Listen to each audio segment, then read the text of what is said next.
السلام علیکم ورحمۃ اللہ وبرکاتہ۔ الجبار چینل کی طرف سے پیش ہو رہا ہے یہ ویڈیو نوح علیہ السلام کی حالات اور زندگی کے واقعے۔ بسم اللہ الرحمن الرحیم۔ حضرت ادریس علیہ السلام نے آسمان پر قیام کیا تو دنیا میں پھر گمراہی اور نافرمانی بڑھ گئی۔ گناہ کے کام خوب ہونے لگے۔ لوگوں کو سیدھے سچے راستے پر آنے کے لیے اللہ تعالیٰ نے حضرت نوح علیہ السلام کو نبی بنا کر بھیجا۔ حضرت نوح نے 950 سال کی عمر پائی۔ 80 سال کی عمر میں اللہ کی وحی آنے لگی۔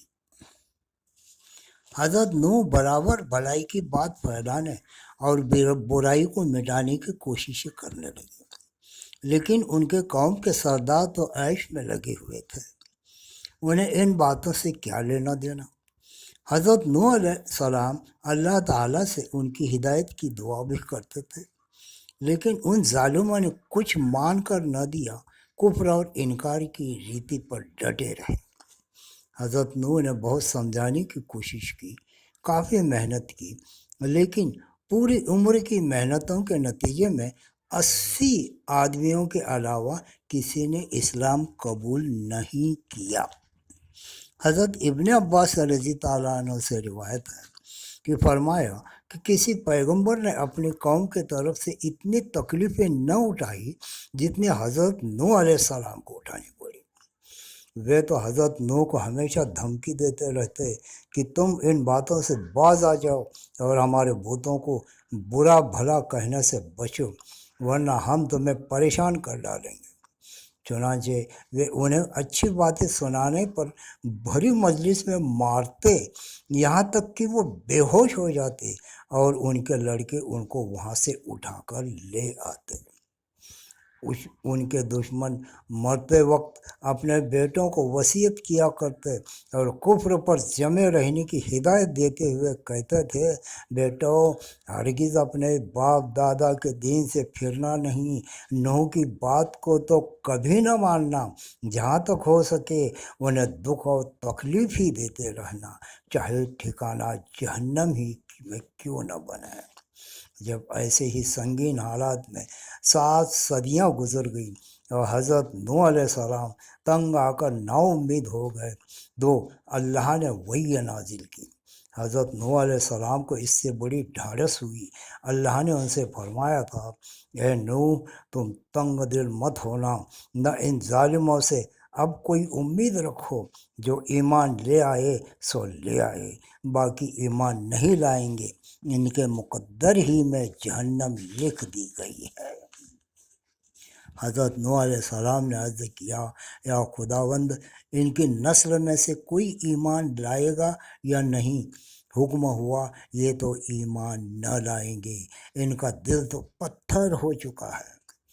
پھر بھی حضرت نوح کو اپنی قوم سے جو لگاؤ تھا، اس کی بنیاد پر ان کو اور سمجھایا اور کہا، لوگو ایمان نہ لاؤ گے تو اب یہ سمجھو کہ اب عذاب الہی آیا ہی چاہتا ہے۔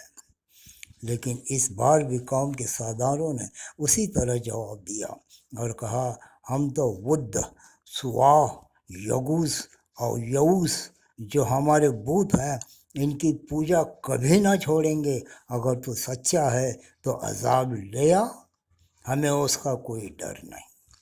حضرت نوح یہ جواب سن کر مایوس ہو گئے، بڑے ہی غم کے ساتھ اللہ سے گڑ گڑا کر عرض کیا کہ اے اللہ، جب میں اپنی قوم والوں کو اسلام کی طرف بلاتا ہوں تاکہ وہ اپنی زندگیاں بنا سنوار سکے تو وہ مجھے سن کر سنے نہیں جیسا کرتے، سنتے ہی نہیں، کانوں میں انگلیاں ٹھوس لیتے ہیں، بے توجہ کے لیے اپنے اوپر کپڑے ڈال لیتے ہیں، اپنے کفر پر جمے رہتے ہیں۔ اب میں کیا کروں؟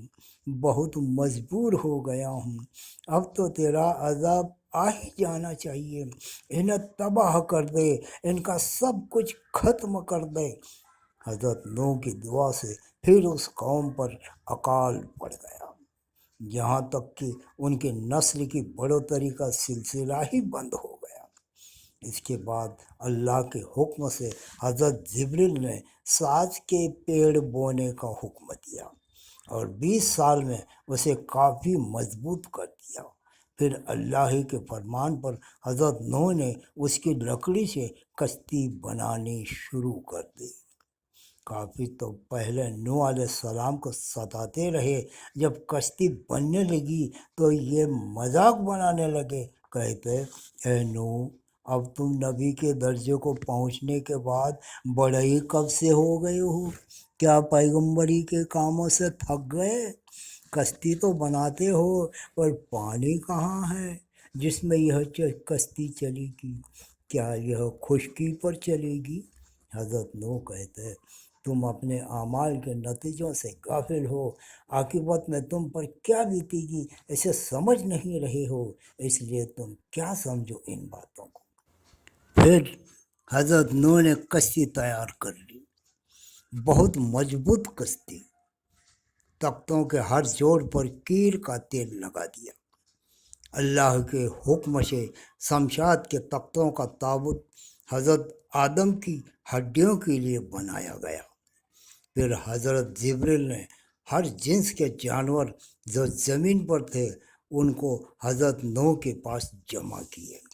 انہوں نے ان چرندوں، پرندوں اور درندوں کا ایک ایک جوڑا کشتی میں چڑھایا۔ حضرت نوح پر ایمان لانے والے 82 مسلمان بھی کشتی پر سوار ہو گئے۔ جب پوری تیاری ہو گئی تب اللہ کا عذاب آنا شروع ہوا، بھیانک عذاب، تنور سے پھواری کی طرف پانی بہنا شروع ہو گیا، بارش کا پانی الگ، پوری زمین میں پانی ہی پانی بھر اٹھا۔ حضرت نوح کی کشتی سمندر کی طرح ٹھاٹھے مارتے ہوئے اس پانی میں تیرنے لگی۔ کافر بھاگ بھاگ کر ادھر ادھر پناہ لینے لگے، لیکن انہیں پناہ کہاں ملتی۔ کشتی پر سوار ہونے والے میں حضرت نوح کی بیوی اور ان کا بیٹا کنعان بھی تھا۔ پوچھا اب کیا کرو گے؟ بولا پہاڑ پر پناہ لے لوں گا، اس کا بھی کوئی فائدہ نہ ہوگا۔ حضرت نوح نے صاف صاف بتا دیا۔ اس بیچ پانی کی ایک زوردار موج آئی اور اسے ڈبو دیا، وہ بچ نہ سکا۔ حضرت نوح کو رحم آ گیا، دعا مانگی، خداوند یہ بیٹا میرا اہل گھر والوں میں سے ہے، تو اپنا وعدہ پورا کر۔ حکم ہوا کہ اہل وہ ہے جس کے عمل بھلے ہوں، بد عمل نااہل ہے۔ 40 دن تک زوروں کی بارش ہوتی رہی، زمین کے اندر سے بھی پانی ابلتا رہا۔ کشتی پر سوار لوگوں کے علاوہ انسان، عمارتیں، باغ، پیڑ پودے سب ڈوب گئے۔ کشتی پر سوار لوگ بھی گرچہ اللہ پر ایمان رکھتے، ان کی رحمت کی امیدیں رکھتے تھے، پھر بھی کبھی پریشان ہو جاتے تھے کہ کہیں کشتی ڈوب نہ جائے۔ انہیں تسکن دینے کے لیے حکم ہوا کہ بسم اللہ مجریہا و مرساہا، جو کوئی پڑھے گا اللہ تعالیٰ اس کی تمام مشکلوں کو حل کرے گا۔ بہرحال کشتی پر سوار لوگ بچ گئے، طوفان رک گیا، پانی کھسک گیا، اور جب کشتی سے اترنے کا وقت آیا تو حضرت نوح نے کوے سے فرمایا کہ جا اور پانی کی حالت معلوم کر کے جلدی آ۔ کوا گیا، لیکن مردار کھانے کے چکر میں جلدی لوٹ کر نہ آیا۔ وہ بھول گیا کہ اللہ کے پیغمبر نے کیا کہا ہے۔ حضرت نوح علیہ السلام نے اس کے لیے بد دعا کر دی، وہ ہمیشہ کے لیے ذلیل و رسوا ہو کر رہ گیا، مردار کھانا اس کا مقدر ہو گیا۔ اس کے بعد کبوتر کو بھیجا گیا، وہ جیتون کے پتوں کو چونچ میں لے کر واپس ہوا۔ تب حضرت نوح نے سمجھا کہ پیڑوں کے سر پانی سے باہر آ چکے ہیں۔ اب کبوتر کو پانی کی خبر لانے کے لیے روز بھیجا جانے لگا۔ ایک دن کبوتر کے پاؤں میں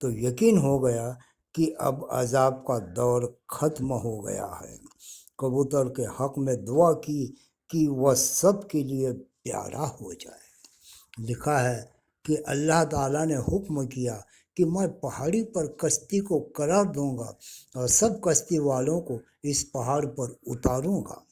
آخر کار جودی پہاڑ پر کشتی رکی، وہیں سب اترے اور ایک گاؤں آباد کر دیا۔ بہت دنوں کے بعد یہ گاؤں بھی وبا کا شکار ہو کر ختم ہو گیا۔ پھر بچے حضرت نوح اور ان کے 3 بیٹے۔ ان کا نام ہے حام، دوسرے کا نام ہے سام اور تیسرے کا نام ہے یافس۔ یہ حضرت نوح کی نسل میں اللہ تبارک تعالیٰ نے ایسی برکت رکھی کہ 40 سال کی مدت میں ہزاروں شہر آباد ہو گئے۔ یہ حضرت نوح نے سیریا، فارس کے جزیرے، خراسان اور عراق کے علاقے کا نگراں شام کو بنایا اور مغربی علاقے حبش اور سدھام کے ذمے کیے۔ چین، ترکستان وغیرہ یافس کے حوالے کیا گیا۔ ایک دن جبریل اور اسرائیل نے حضرت نوح سے پوچھا، ایک لمبی عمر پانے کے باوجود تم نے اس دنیا کو کیسا پایا؟ نوح علیہ السلام نے کہا، دھوئیں جیسا کہ ایک جگہ سے چل کر دوسری جگہ سے نکل آیا۔ جب حضرت نوح بیمار ہوئے اور اسی میں انتقال فرمایا، بیٹوں نے آپ کو بیت المقدس میں دفن کیا۔ باپ کے مرنے کا بیٹوں کو بہت غم ہوا۔ حضرت کو آدم ثانی دوسرا، شیخ الانبیاء اور نذیر اللہ بھی کہتے ہیں۔ وہ سچے پیغمبر تھے، اللہ کا پیغام دوسروں تک پہنچاتے اور اس کی عبادت میں ہمیشہ لگے رہتے۔ وہ دن میں 300 رکعت نماز ادا کرتے تھے۔